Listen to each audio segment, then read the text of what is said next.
And I would like to invite Mr. Pavle Grbović, member of the Parliament of the Republic of Serbia, from the Movement of Free Citizens. Pavle, it says here, young politician. Also, it's it is a nice description. Enjoy while you can. Yeah, you should really enjoy. And we will also say good morning and hello to Ksenija Borilović. She's okay. Ksenija is Senior Advisor for Cooperation with NGOs and for Coordination and Implementation Affairs with the capital city, Podgorica of Montenegro. Dobar dan, welcome to Ksenija. We have our Maša Vračar. She is national youth from the National Youth Council of Serbia. Also known as COMS, but to make this conference more interesting, we sent Maša to Tirana. So Maša will be online. She is ours, but she is visiting, and I hope she is having a great time in Tirana. Maša, good morning. I hope that you can hear and see us. And then we, in North Macedonia, we have Emir Ćorić, Policy and Community Enlargement Officer with the European Association of Local Democracy. Good morning to Emir Ćorić.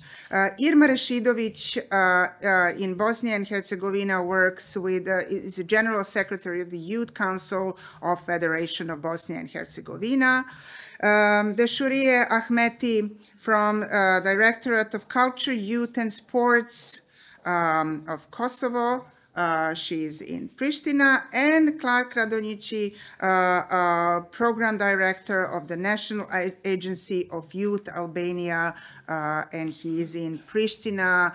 Good morning to all of you. I'm very much looking forward to this discussion. I guess you all followed these keynote messages and the opening remarks, and my page is already full because I was taking notes, and there are many interesting things for us to follow, like the empowering youth should be or is our core value. This world, this momentum is about trusting youth, because the youth, the young people, as they have proven recently, revived the democracy. Also, an important note is that regional cooperation is very important, and as somebody said, there is no better moment for a dialogue about our common future than this moment. Before we start the panel discussion, I would like to invite Mr. Boris Kaličanin to join us. Boris Kaličanin will help me today, will provide us with most important insights, and he will be a facilitator. Boris, I think from one of my shows at Radio Television of Vojvodina. Yes, it's nice to see you again. Yes, Boris will give at the beginning a short overview of the main regional concerns, priorities, and key statistics related to our first topic. And our first topic is Western Balkan youth in the reform processes. Thank you very much, Ljubica, for the word, and organizers for organizing this event. It's my honor to facilitate this panel regarding youth participation in reform processes and EU integration process per se. So as we all know, EU integration is a whole of a society project that needs effort in every public policy area, and in that sense, the youth should participate and influence, and I mean benefit from any area of the European integration, be it maybe digital transformation, environmental protection, or human capital development, of course. But two chapters of EU integration negotiations are mostly directly linked to the youth, and that are chapter 19, that is social policy and employment, and the other one is 26, about education and culture. So these chapters do not have the EU acquis, that is hard law. Some of them have in the about labor rights, but most of them are like soft law that EU puts some standards and common goals that should be accomplished together with the member states, and also the candidate states should participate and accomplish those standards in equal opportunities for employment, need decrease, and so on. So it is worth noting that chapter 26 is called Education and Culture, but it has separate section on youth policy, and it puts some standards about participation that is important to us, but also about mobility, intercultural dialogue, and so on. This chapter also put some requirements regarding the alignment with EU youth strategy and some of the EU youth goals, and follows how youth policies are evolving in our region. So now let's maybe translate to some data about the participation of youth and how youth view their influence into politics. I will present you some of the findings from the most recent survey that I could find. It's not fully public yet. It's done by Open Society Foundation's Western Balkans in the May 2025. And the data are a bit pessimistic in the sense that 47% of young people are not interested at all to participate in a political life. And 48% of them, or almost half of young people, says that they have no influence at all at decision-making processes. Yet, the most of the young people think that their country should join the EU. 77% supports joining on the regional level. That's the regional average for each country in the Western Balkans. But they are a bit pessimistic when the country will join. About half of them think that until 2030 and 2035 that their countries will join the EU. Regarding the normative and institutional framework in our regional countries, most of our countries have laws on youth. They are maybe called something different, but almost every country has it at national level. Bosnia and Herzegovina has it on their regional or entity levels, and also youth strategies are in place, and they are in almost every country recently adopted in the past 3 or 4 years. Of course, one thing is the letter of the law, to say in that way, and the other thing is how the law is implemented in practice, and I'm sure that our panelists will share their insights about how the youth policies are in their countries. So we have also some of good examples like inclusive youth councils across the region, and also it is worth noting that Serbia is the only country that is implementing EU youth dialogue mechanism. So that is one of the good practices that could be maybe also broadened to the whole region, but we'll discuss about our recommendations later. So that is the brief overview of the institutional and normative framework, and also what do youth think about political participation. And now later we will discuss how can we improve their position, and I hope we will have fruitful discussion. Thank you very much, Boris. Pavle, can I invite you to start? Is there a place for? Is there a policy concerning young people? Is there a place for young people in the decision-making processes, unless they are members of the political parties or members of the parliament like yourself. Do you, what is your experience? You served as an MP, it's been quite a while now. Do you feel that there is a space that the youth, young people are being recognized as the core value, to quote Alexandra Yerkov? First of all, thank you very much, Ljubica, on your introduction. I'm still rejoining that I'm one of the youngest politicians here in Serbia. And many thanks for Center for Democracy for inviting me here today to be one of the speakers. It's a great honor for me. To answer your question quickly, and then I will explain, yes, formally there exists some mechanism, but in practice it doesn't work.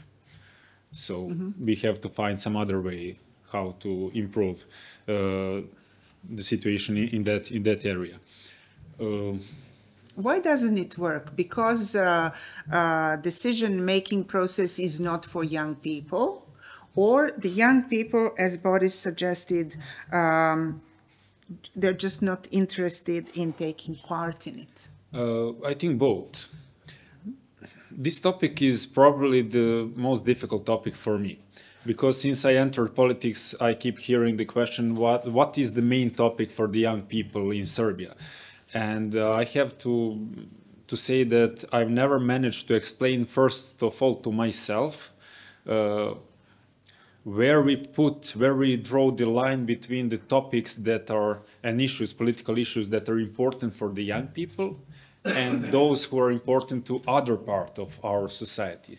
So Boris also mentioned education and employment. Yes, of course, those topics are very important for the young people, but I'm pretty sure that education is just as important for the older people, because it's very important for them, the quality of the education for their children. Also, when we are talking about the employment issue, it's not reserved only for the young people. You know, today with this state of mobility on a job market, and with the fact that so many traditional professions are disappearing because of the revolution, not just industrial, but technology in revolution. Those topics concerns all parts of our citizens and all generations. But also, on the other hand, I think that some topics that are traditionally related to older people, such as healthcare, particularly mental health care, they are very important also for the young people who are planning family, who have children, or who just take care of their parents. So it's not easy to divide. I think that division is somehow artificial. Especially now sitting in Belgrade. Yeah, of course. After the whole year of protests, where the young people demonstrated that they do care about all issues. About everything. You cannot say, okay, I care just about education, which means I would like to pass exam as easy as it possible and to get some degree and to go somewhere in Europe, or I just want to start working somewhere and to get a good salary. I think that people, and particularly young people here in Serbia, and we saw that in the last more than a year, they care about the whole system, about broad reforms. They want broad reforms, and they want building a new system. And if I had to explain that wish in one sentence, I would say that they are fighting for making a new system in which honest and responsible citizens would not be put in inferior position and won't be treated as fools and idiots. And now I would like to return to your question and to the main topic of this panel discussion, how young people are involved in reform processes. It depends. Can we leave that for a little bit later? How are they involved? Just to involve Irma Rešidović and Maša Vračar, to ask both of you. So what is it that young people care about, and what is it that the young people would like to participate in, and are the doors and windows open for that participation in the decision-making processes? Perhaps Irma can start, and Maša could follow. Thank you for having me, and thank you for this question. I'm really glad to be here on behalf of Youth Council of the Federation Bosnia and Herzegovina, a youth umbrella organization, this part of Bosnia and Herzegovina, recognized by the youth law. And in terms of this question, but also reforms regarding our EU path and everything that is going on in Bosnia and Herzegovina, but beyond, with youth organizing and working with young people and youth organizations, I think that the youth representatives, especially in the youth organizations, if they do have truthful and really opening discussion with their institutions, but also opportunity to engage, to ask questions, and to be at the same table with the institutions and representatives of institutions and different stakeholders, that they actually and eventually can really participate in the true terms of these words. I think that young people and youth as a group from 15 to 30 years old have a wide spread of different, not just opportunities, but views of their lives and what they want to do, their interests, etc. But eventually, if someone who wants to participate, we should give them that opportunity to participate and give their opinions about the topics they want to engage in. In youth organizations, for example, and according to our analysis, youth representatives recognized by the youth law, youth umbrella organizations, don't have opportunity to even engage. So institutions don't have mechanism of involving young people in decision-making processes, just to talk with them and just to hear them. Maybe something that was really a positive practice for the first time regarding reforms and participation regarding reforms and EU path was actually the program of Youth Guarantee and piloting the program of Youth Guarantee in Bosnia and Herzegovina as well, where institutions had to involve young people and representatives of youth organizations in the whole process from very beginning to very end. And actually, that was the moment when institutions figured out that inclusion of young people in the processes that affect them actually can benefit both institutions and youth, because they, for very first time, can hear and listen to young people and everything that they need to say regarding, I don't know, employability or education system or anything that is in that wide range of topics. So firstly, I think that we just need to give opportunity to young people to engage and then learn with them, listen to them, but also we need to listen to institutions as well, and just to make a dialogue at the same table and try to just have a dialogue and work together. And I think that new generations can fit really good ideas to the older ones and to benefit from the whole reform process to the EU. Thank you, Irma. Maša, anything to add from Serbian there is always point something of to view? add, although it is always a pleasure to hear Irma speak, and she was super enthusiastic. Unfortunately, coming as a youth representative from Serbia, I'm afraid I'm going to have to be a bit more blunt and bleak, given that we are really this year living in both a social and a political crisis. And I think the priorities of young people are pretty much clear right now. If we're talking about the reform process, if we're talking about their values and opinions in general, it is everything related to, we can say, the fundamentals cluster, to the rule of law, to the respect for human rights, to having a functional democracy and building a system that actually works in its basis, and then talking about all of the other challenges that young people across the region face, such as mobility, such as education, such as employment, etc. But I fear that in Serbia, regarding both reforms and just our general situation, we are pretty much back to square one. And what young people are asking for are really the fundamentals of having a functioning state, of having a functioning system. This may seem a bit pessimistic, but also there are other challenges when we talk about this. This is really connected to the challenges when we talk about how young people participate in Serbia. And it is not something that really just happened this year. It is really mostly a matter of years and years of institutional distrust that we have from young people, not only in Serbia, across the region, but this has only been, so to say, radicalized in Serbia in the previous year. Young people generally don't have a high degree of trust in institutions. They don't have faith that their opinions, their voices, and their actions can actually affect policy, can actually affect change.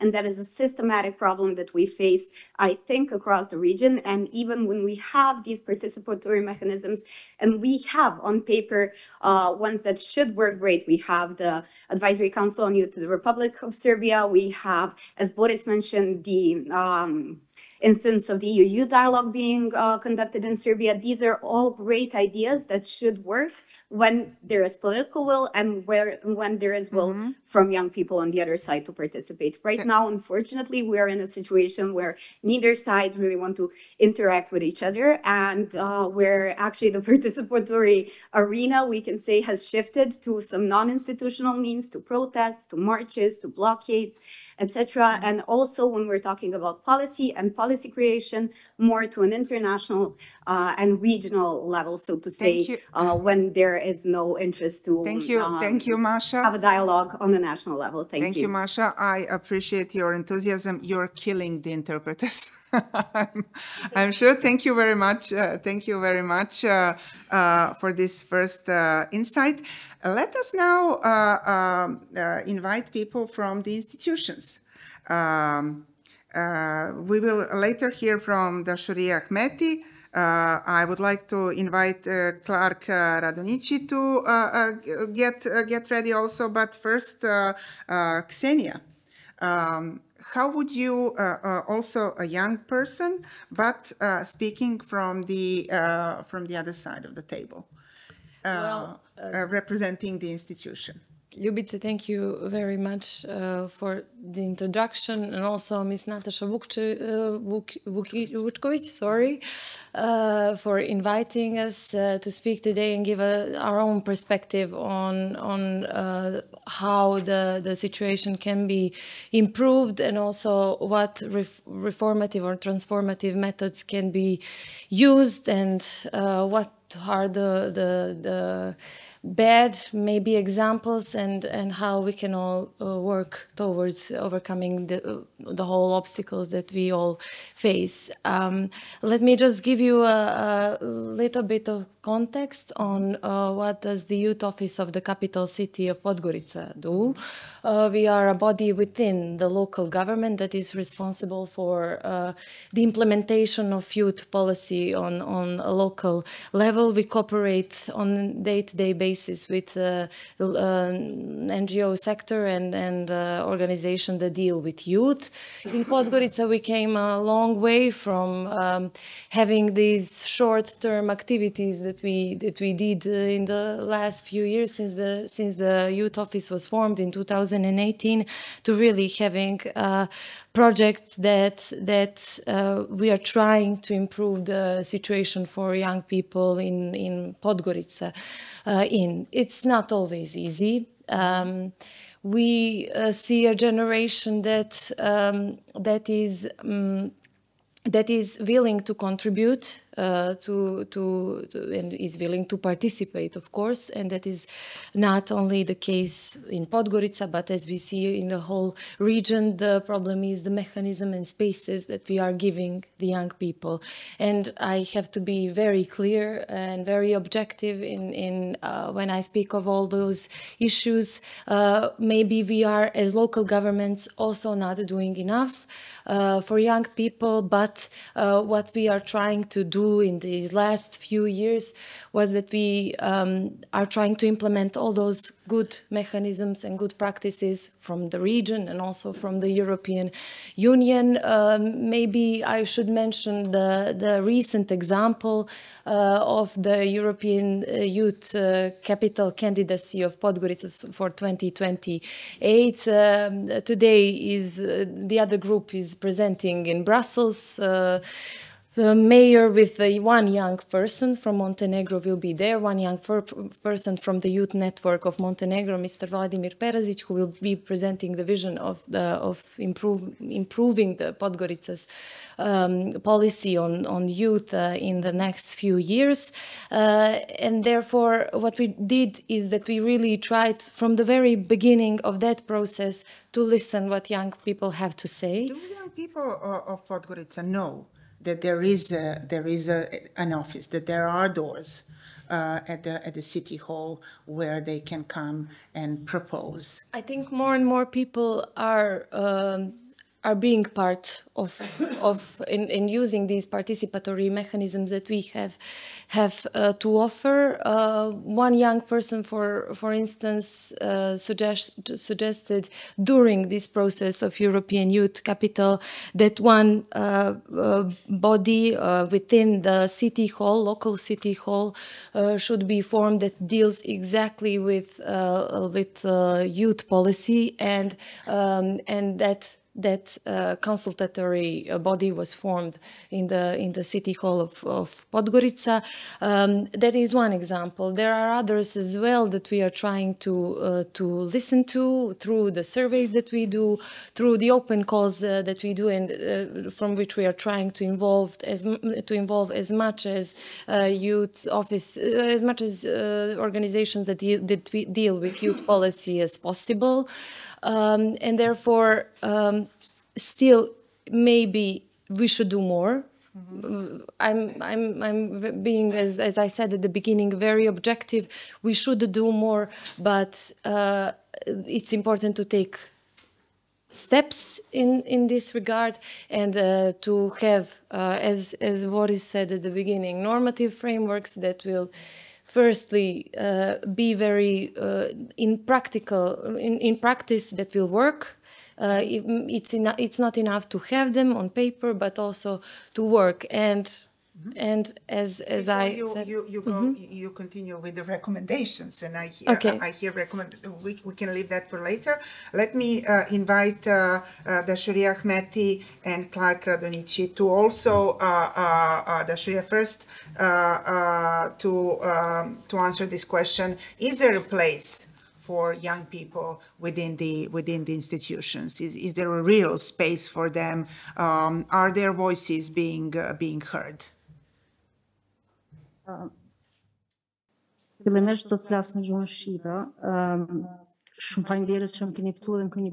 I will speak in Albanian. Thank you very much for inviting me to this event covering the topics in the Western Balkans. When it comes to youth processes and youth participation in Kosovo, and of course young people from other countries in EU integration processes, of course, it's understandable if we talk about Kosovo. The EU integration process is not an easy process. This is a process which requires engagement, which requires having a European perspective, the change of legislation, also better conditions. So if we consider the target for young people and what has to be done. Of course, the countries going to the European Union and trying to become members of the European Union means that young people have to have a better education and better connectivity in the labor market, because it seems that young people seem to be completely separated from the market, and there is a mismatch between what education offers and what the labor market requires. I don't want to be too long regarding this point, but I I will speak about the institutional context and say how Kosovo municipalities and the government, in other words, the Ministry for Youth and Sport, leaves and creates space for youth and youth organizations with a lot of focus on youngsters. So the first step that Kosovo has taken towards this end is the amendment of the law. Just until a few years ago, the target that we had was so we were talking about young people between 15 and 21 years of age, but we concluded from our practical activities that this age has also a lot of young people who are outside of the labor market, and some institutional policies are to blame for this. So there's a new law that that was passed. So besides, this target age and the age gap, there are also other mechanisms such as the State Commission for Youth, which is at the level of the Prime Minister's office. So there are all the ministries involved. All the youth-related issues in Kosovo are do not belong to just one department or one ministry, but these are the issues that are discussed at the state level. So the State Commission for Youth has biannual meetings, and they also have to report on the achievements and outcomes as well as the challenges when it comes to dealing with the issues regarding youth. We also have the agencies for youth development, so this is another development institutionally led mechanism. Besides the Department for Youth, in order to have another additional mechanism, we have the Agency for Youth Development, which implies further or additional areas that will be included and implemented in the forthcoming period. All of these policies at the central level create additional space for youth engagement, because the legislation that I just mentioned, as well as all the regulation that has been passed, as well as other instructions that have been amended, all of them have been achieved with the active participation of civil society organizations, as well as young people, informal groups, student-led advisors who were allowed to provide comments online when it comes to the amendment to all of the documents that I just mentioned. And all of these documents went down to the local level. Kosovo currently has the youth development strategy and also has an action plan for youth. And these documents, in a certain way, so they translate from the national to the local level youth policies. We have established a mechanism that is regulated by this legislation. So the local youth alliance, thanks to all the active youth organizations. So this association, this council has a parliament of youth, and here we have the representatives from students, so both student representatives, NGOs, and all the other institutions dealing with young people, and student-led organizations are involved as well. So at the local level, there are various, documents that have been approved and endorsed at the level of this assembly. There was also participation of youth in many workshops and meetings. So with all this, Kosovo still hasn't got any kind of practice that is adopted without the participation of young people. So these documents are basically developed and drafted in order to change the situation in the field, so in practice at the national and also local level. Have there been any improvements or not in this respect? Let us talk about the challenges and the plans for future in a little bit, just to include Clark and Emir in this first round of discussion. We go to Tirana. How does it work in Albania? Is the voice of young people heard And is it loud enough? Hello, good morning. Thank you for the invitation and well done for the event. I like the way it's organized. So I'm Director of Youth Policies at National Youth Agency of Albania. I'm going to brief a little bit about the situation and how you feel and how I feel about your questions. I think, in my personal opinion, yes, there are a lot of opportunities coming to Albania that has already been, but still are coming a lot. So, as you all know, yesterday and last week was a very exciting day for Albania. All the chapters were opened, and still that is something that the youth should be also very proud, in my personal opinion. Regarding the latest changes in law in Albania, there is a lot of more participation of youth in the law for youth in Albania, as well as other politics regarding with it, for example, grants for the European Unions. Related to your question that you made earlier about the participations of youth in institutions, I think there's a big opportunity in Albania that I want to mention. For the moment, 600 good grades students can get employed in the national institutions, and the next year will be 1,000 good grade students that will be employed. So that's a good thing for Albania, and it's a lot of more opportunity to come for the youth, and they can be more accessible to youth politics, and they can express their opinions and feel more valued in the country, in the way the country is evolving them, and they are evolving the country politics. So about the European Union that is supporting Albania and supporting youth a lot, I want to mention the youth guarantee. Actually, for now, it's in a pilot phase. It's only in three cities: Tirana, Shkodra, and Vlora, where a lot of youth people, the need people, so they don't have work, they don't have school, or they don't have training. Now the country supports them and finds them a job, finds them a good training, or finds them a good school. And the role of the National Youth Agency is to identify and make their needs better, to be as more comfortable for their own personal progress. So, in my personal opinion and the agency's vision, the Albania's youth is going good. But in every meeting I go and I try to say, there are no mechanism that can make youth force, to go and participate in events or participate in activities. It just has to be something proactive.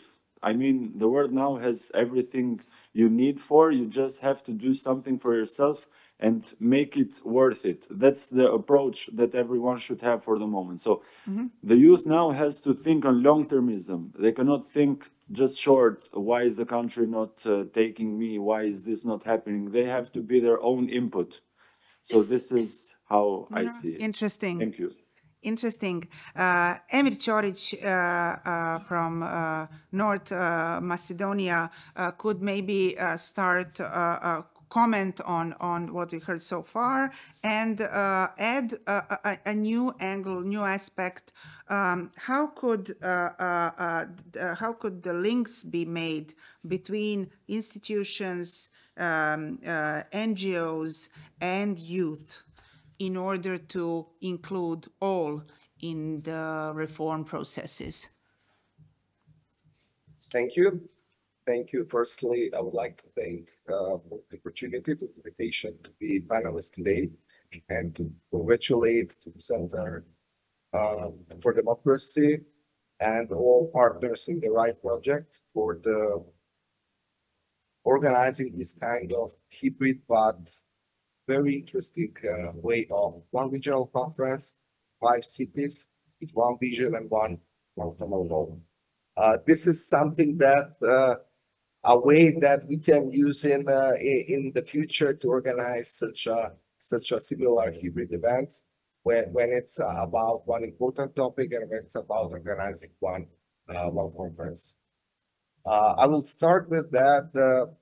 The modern ways of governance, especially on local level, does not mean only inclusion of citizens, especially youth, in the consultation processes, but also their inclusion where they can directly contribute in decision-making processes. So not only consultation, but the direct involvement in decision-making. My perspective, this perspective comes from years working in local democracy within the Ministry of Local Self-Government, the local authorities here in Skopje, and now for the European Association for Local Democracy, ALDA. From that experience, I'm now more convinced than ever to have been that Europeanization does not begin in Brussels, nor in all of our capital cities, not in these high-level strategies, documents that all of us produce. It begins in our municipalities, in our neighborhoods, in our local institutions, especially having in mind that 70% of the EU legislation is implemented by local governments. As representative of the European Association for Local Democracy, I will underline the interconnection between youth participation, local democracy, and EU enlargement, especially as a process that's happening now in Western Balkans 6 countries. We often speak about EU reforms as there's something very abstract, something that's far, something that happens in ministries, on negotiation tables, but really all this process can be made only by having better trust in local institutions and make all those reforms work better. ALDA has seen that reforms work best when they are implemented locally with young people involved in community decisions and development plans. Europe will not arrive here through declarations or laws. Europe arrives when citizens feel European standards at their doorsteps. We talk about youth engagement very often, but too little has structurally changed everywhere. It's something it's maybe better somewhere not in the Balkans, but the situation is not perfect. If municipalities want innovation, transparency, and modern solutions, all institutions must open their doors for young people, not to be as occasional volunteers, but as real contributors to policy creations. Youth inclusion is not a symbolic gesture, it's a reform in itself. And this is exactly what Europeanization requires, not only harmonizing laws, but transforming the culture of governance on how youth-driven reforms, participatory governance, and inclusive local development are essential to achieving a credible and inclusive reforms. Our multi-governance model that we practice in ALDA connects local authorities on one side, civil society and youth actors into the processes. Through our network of LDAs that we have and many projects that we have implementing like Boost, Shared Horizons, etc. We see every day now how European values like participation, transparency, inclusion come to life locally in every municipality, even in small ones from the Balkans. Also, about this one I'm talking about this period, we will publish our policy paper, Youth Engagement in Local Governance in Western Balkans, from consultation to co-decision, something that's really correlated with the topic of this conference. Thank you. I will leave you only with one short message that youth participation is not parallel to reforms. It is a reform instrument that we must use it not only in the larger process, but in everyday work of our. Thank you very much. But you are not leaving us. You are just finishing this round of discussion. Please stay with us till the very end of panel. Pavle, back to you. I interrupted previously when you were about to start the new chapter. So what are the challenges? What can be done to now that there is no dispute about whether there is a willingness of young people to participate, because we, as somebody said, the little bit more mature ones, lived in that cliche that young people, well, even the statistics, as Boris suggested, 47 not interested in politics. We thought in Serbia that even more that the percentage was even higher. But then what happened and what is happening now proved us wrong. So what do you do now with young people clearly demonstrating that they want to participate? How do you translate that in action? What are the best ways to get them engaged? Yes, we were not just surprised by their activism. We were shocked, I think, as a society. We didn't even know that that kind of energy even exists in ourselves so far. So, yes, I think that we have to find some new channel, some new mechanism to involve them in our institutional framework, because what we have right now, it doesn't work. If we are talking about how involved are young people in reform processes in Serbia, from the government's perspective, they're included just as much as needed to say that dialogue exists and that the processes are transparent and, how they say, inclusive. But in reality, those reform processes are happening in some experimental environment. That means that those young people who are participating in that, they can say whatever they want, but without real possibility to make significant or substantial influence on the outcomes of those processes.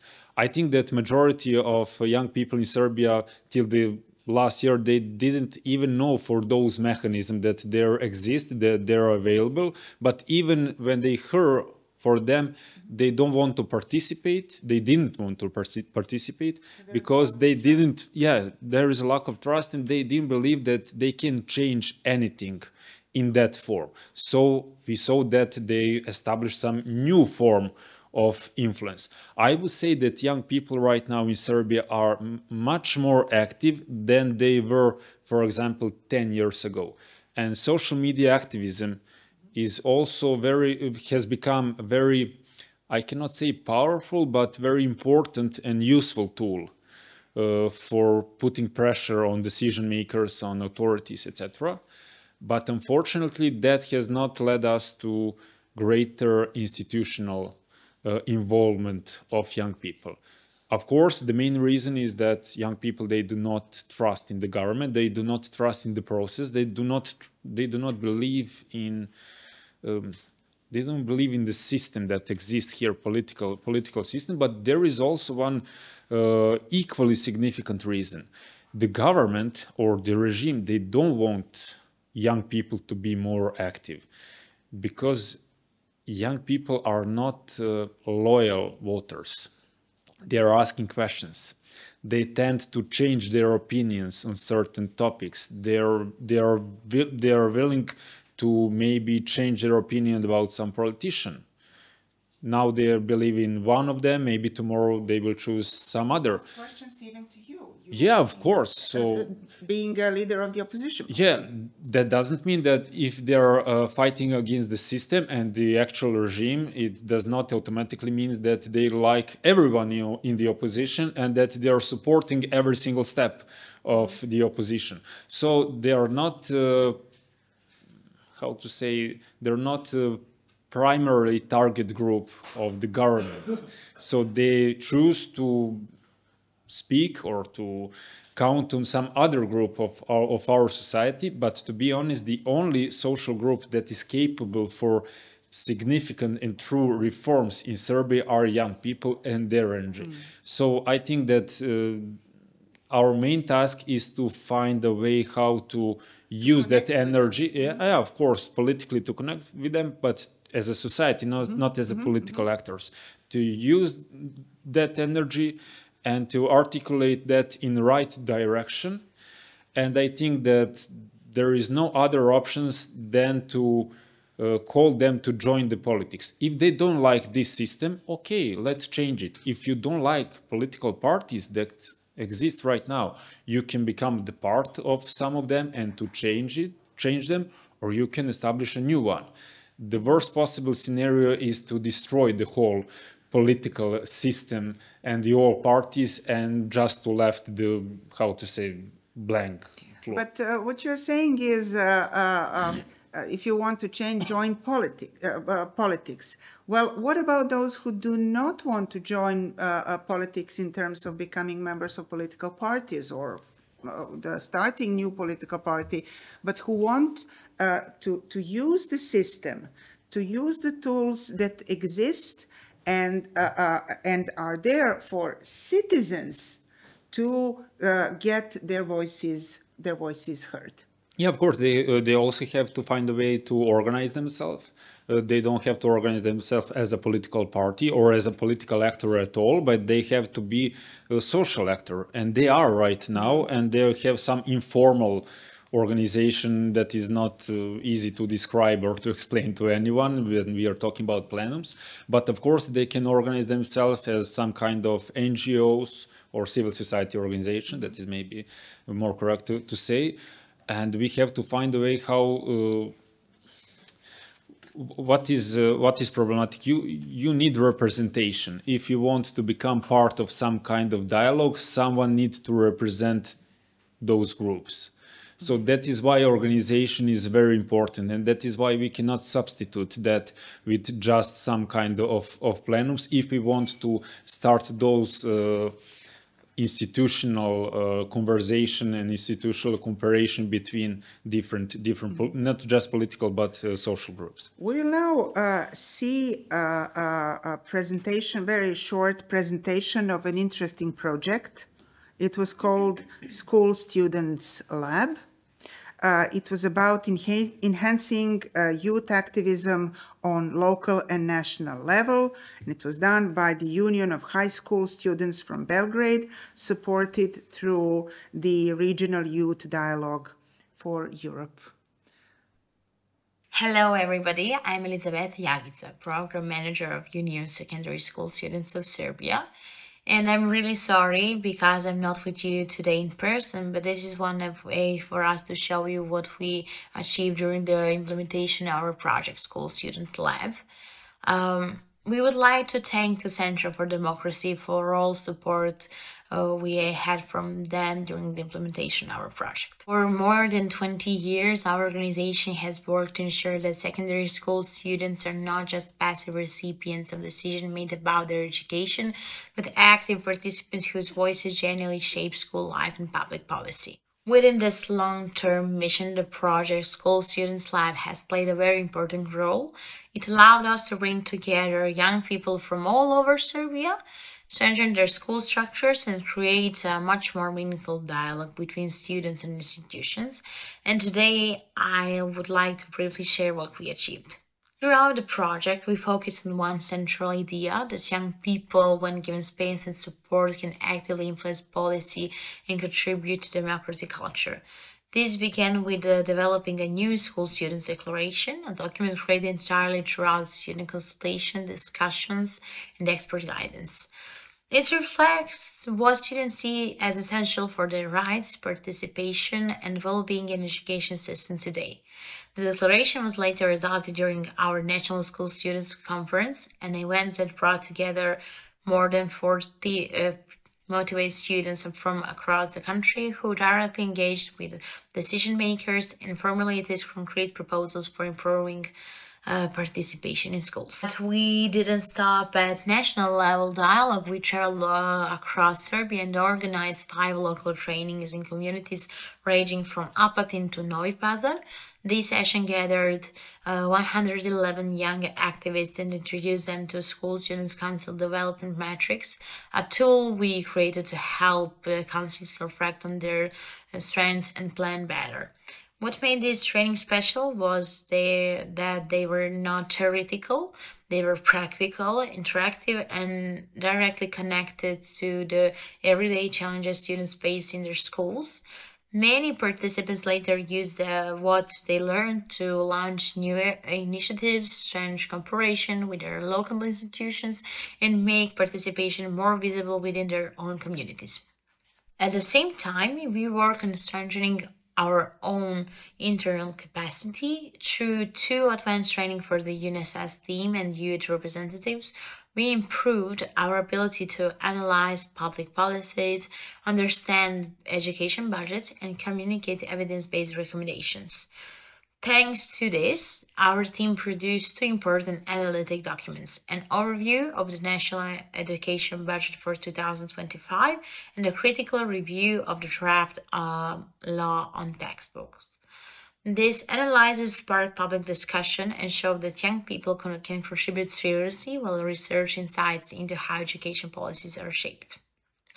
And beyond structured activities, the project allowed us to respond quickly in moments when students across Serbia mobilized for the issues that matter to them. During several waves of solidarity actions, we support around 14,000 students in 54 communities, helping them coordinate, document their activities, and advocate for their rights safely and responsibly.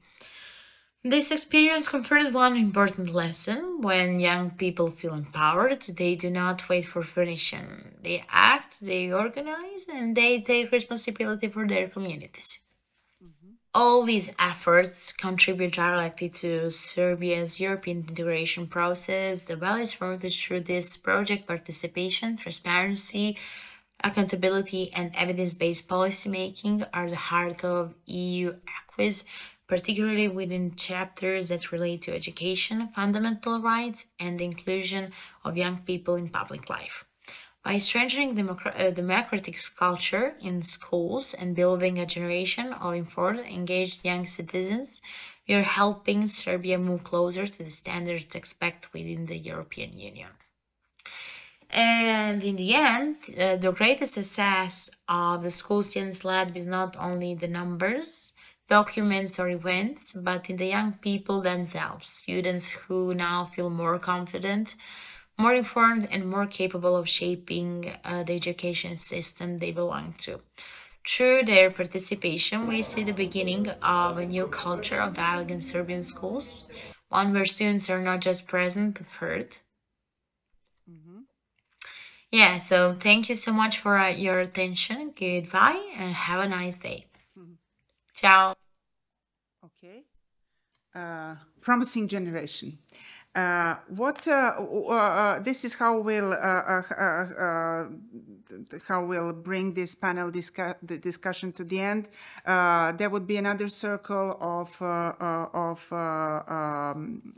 presentations. Actually, I would like to invite all the participants to think about what are the challenges? What are the key challenges in bringing the policymakers together at the same table with young people in the region? And how does the process of EU integrations and this often mentioned regional cooperation could help building those, filling the gaps and building those ties.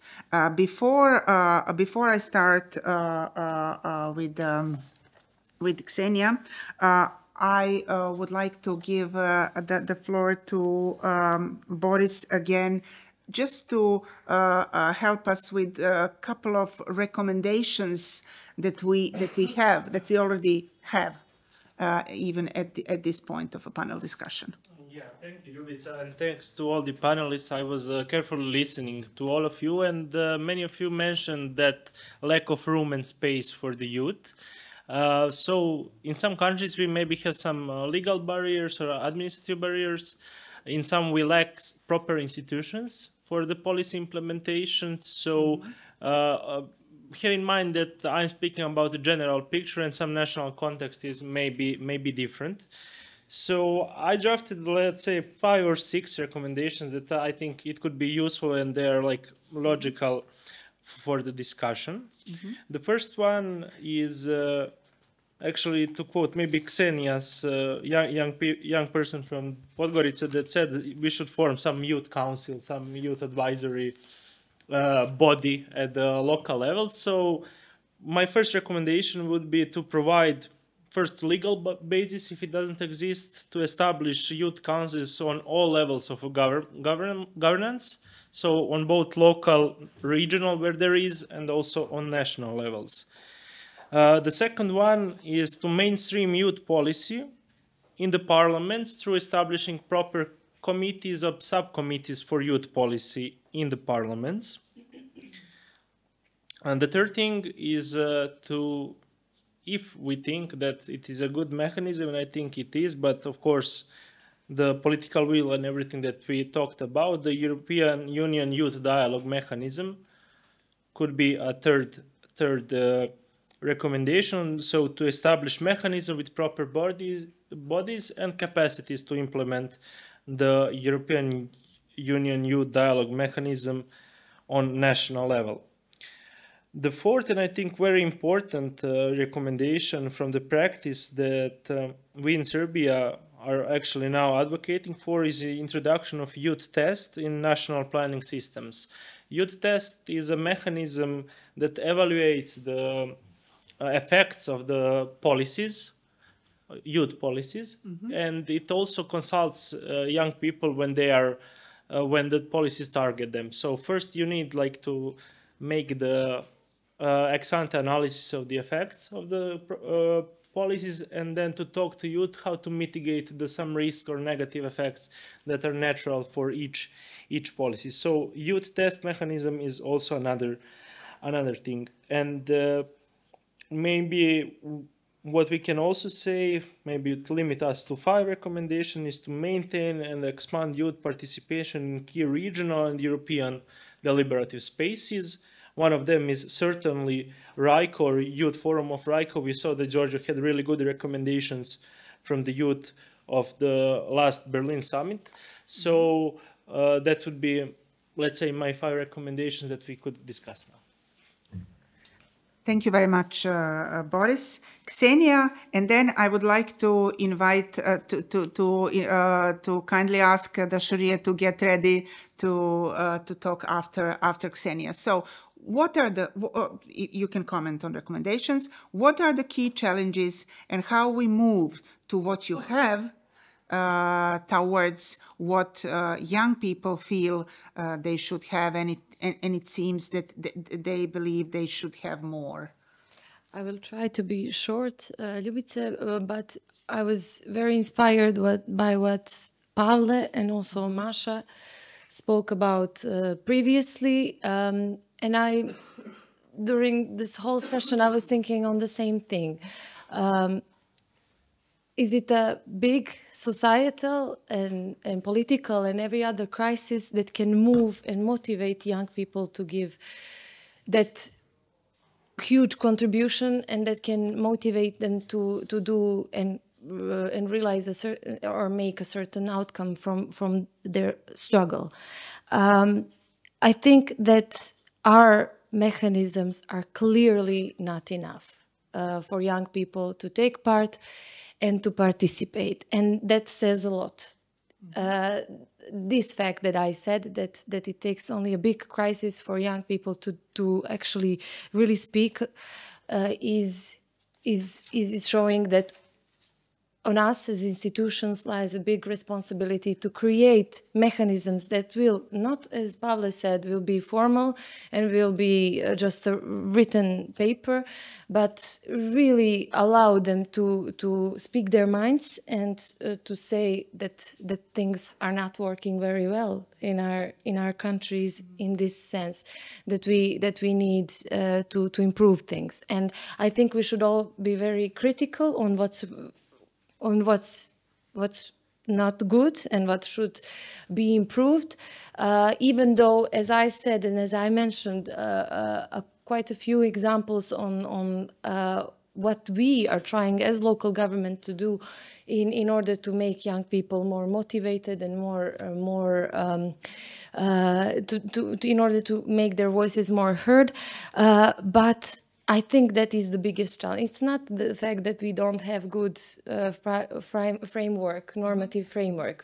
We are always doing as much as we can in order to improve it. But the fact that the mechanisms that exist are not working in a practical sense. And I feel that is, I think, from what we spoke about today, is the biggest focus in my opinion, and that it showed that things that we should work on are really what is important.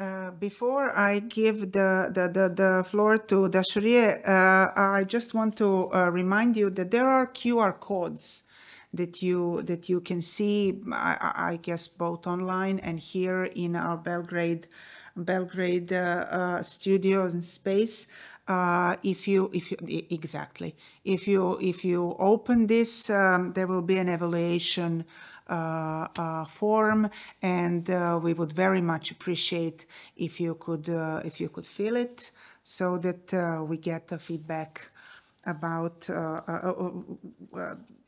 this whole conference and the project, and we get more ideas for the continuation.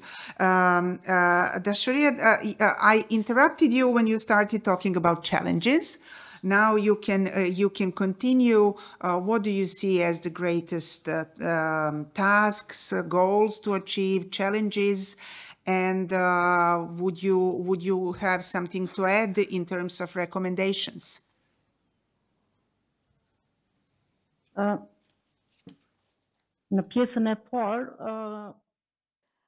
the first part, when I said that Kosovo has seen a lot of new legislative changes in order to see things happening in the field, both on the local level and the central level. We need to have better practices coming from Europe to our country, to have mechanisms that I've discussed at the beginning. And of course, both at the local and at the central level, we do have a lot of challenges. Maybe we see even daily challenges. When we talk about the inclusion of the youth at all levels, we have a lot of recommendations at the level of experts when it comes to youth. We also have the third level of their involvement and engagement when we talk about the labor market. So is this all enough at the level of Kosovo, all these mechanisms?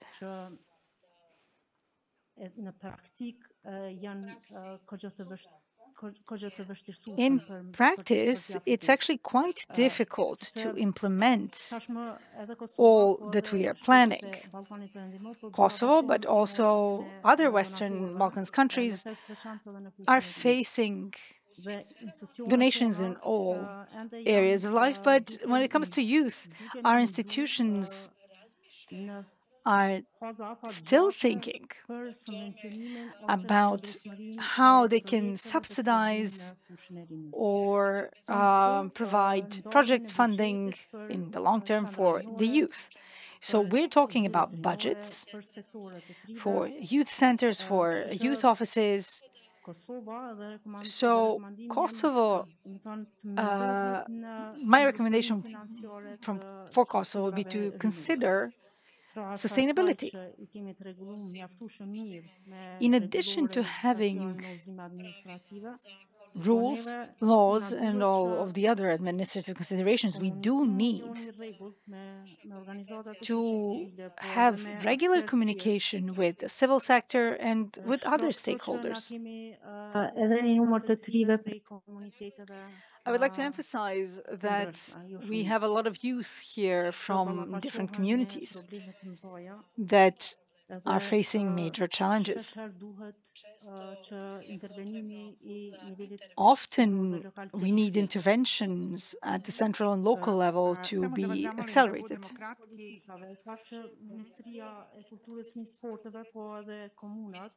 The Ministry of Youth and Sports and the communities themselves have a new practice that they're continually cooperating with the CSOs. So there's definitely a need for better cooperation.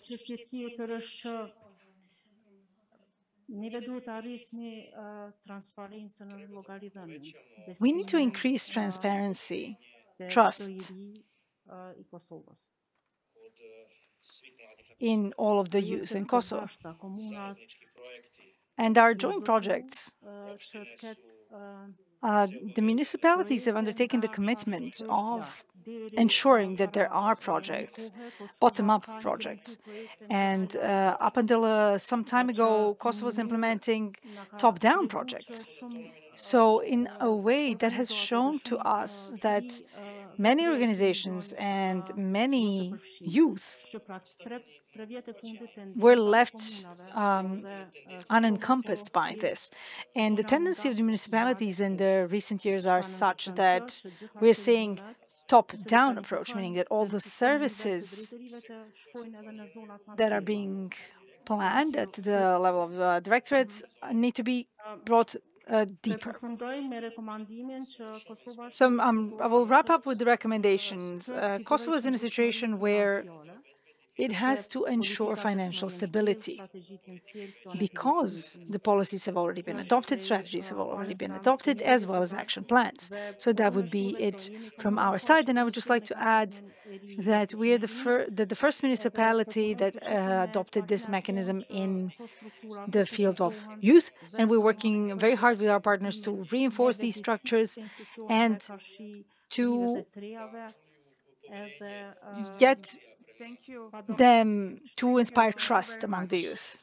Thank you very much. We go to Tirana and Skopje now, just to invite Clark and Emir to briefly name the challenges they see. Yes, thank you.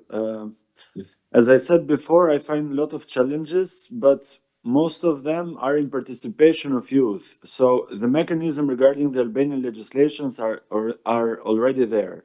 So, for example, to the municipalities, we have youth councils, and we give direct supports to them. We give grants to them to make them as strong, to make them as involved in their city. But they lack of participation for themselves. I don't know whose fault is this. Maybe it's sometimes in municipalities because they don't activate like the right mechanism and on the right time. But this is a challenge for me. And bigger challenges is in faraway cities from Tirana as capital, because they don't know for sure how to manage their time, how to manage their politics, how to manage their friends, or how to engage more in the city life or in politics life. So this is a challenge for me. But regarding the institutional phase, I don't find challenges because there already are the mechanisms. We can force them, of course, but already for now they're here. So this is a challenge for me. Thank you very much. The other challenge for me... Okay, yeah, go on. Yeah, the other challenge for me is all about intent. How we intend to use this mechanism.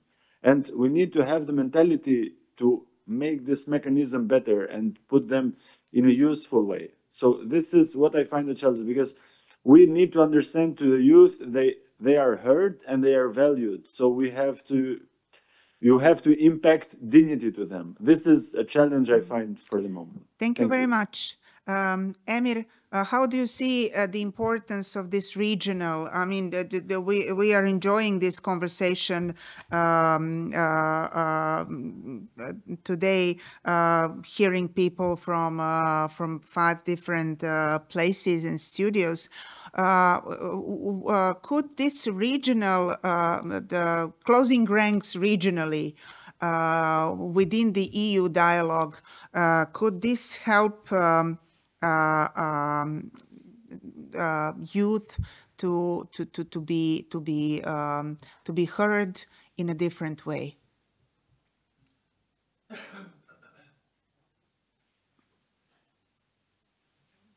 First, to see what can help is to face the real and to note the real problems and real challenges. As my colleagues mentioned before, I agree with them with the challenges that they mentioned, but I will note, underline especially the thing that most of the policies, most of the reforms still in all our Western Balkan 6 countries are made from top down, not from bottom up. So in this way will come all other problems like the lack of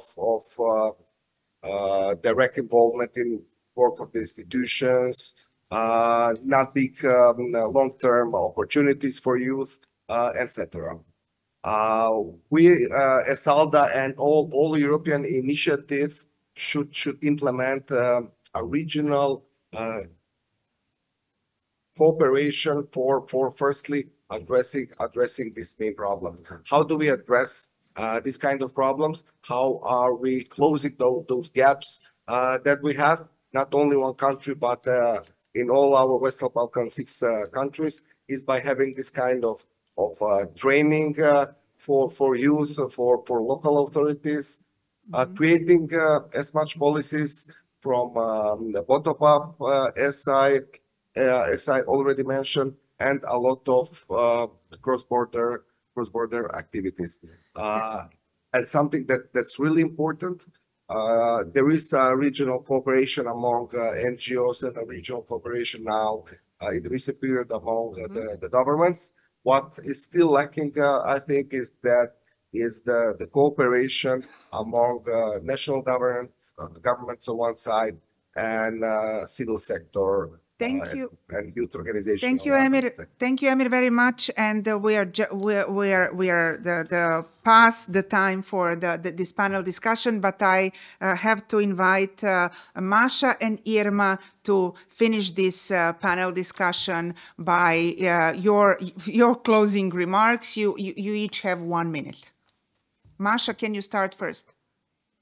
Yes, thank you so much, Ljubica. I think I won't reflect on the challenges anymore because my colleagues pretty much covered everything there is to be said. However, when it comes to the recommendations and to the opportunities moving forward, I think there are 2 key topics. One we've covered really well, especially Boris with his 5 recommendations, which is really building institutional accountability and functionality of the mechanisms that already exist. The other topic that I think we didn't talk about enough was probably the need across the region to really meet young people where they are. We are talking about, and Pavle mentioned this, how we should channel the energy of the young people that are using non-institutional mechanisms to participate right now. I don't think the only solution is either go into politics or establish a CSO. I think that young people are comfortable organizing themselves into non-formal groups now. I think that is the new normal.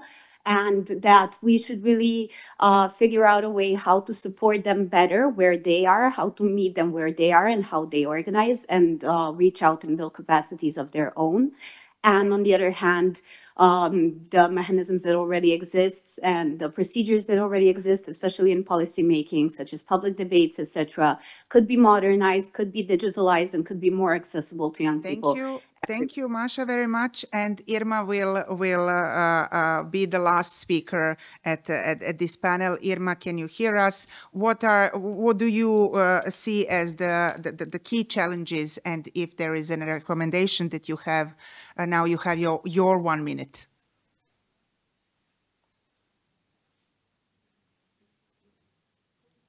Is Irma?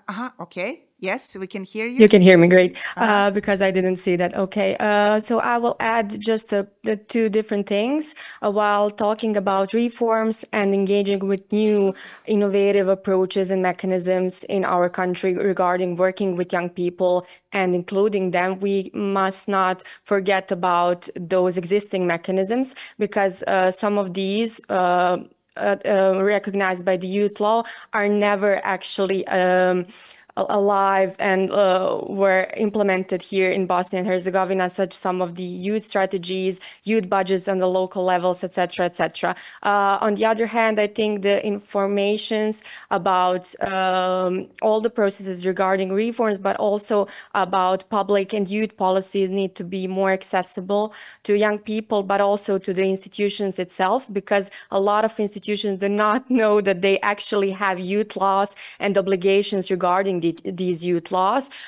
Maybe someone wants to include young people, but they do not know how to do that. So there are both ways, through the civil society organizations, youth umbrella organizations, but also through the institutions, to know how to engage with each other, because everyone have the piece of the cake and everyone has their own role in this society to make society and youth involvement better for all the young people in Bosnia and Herzegovina and through the region. Thank you very much, Irma. Thank you all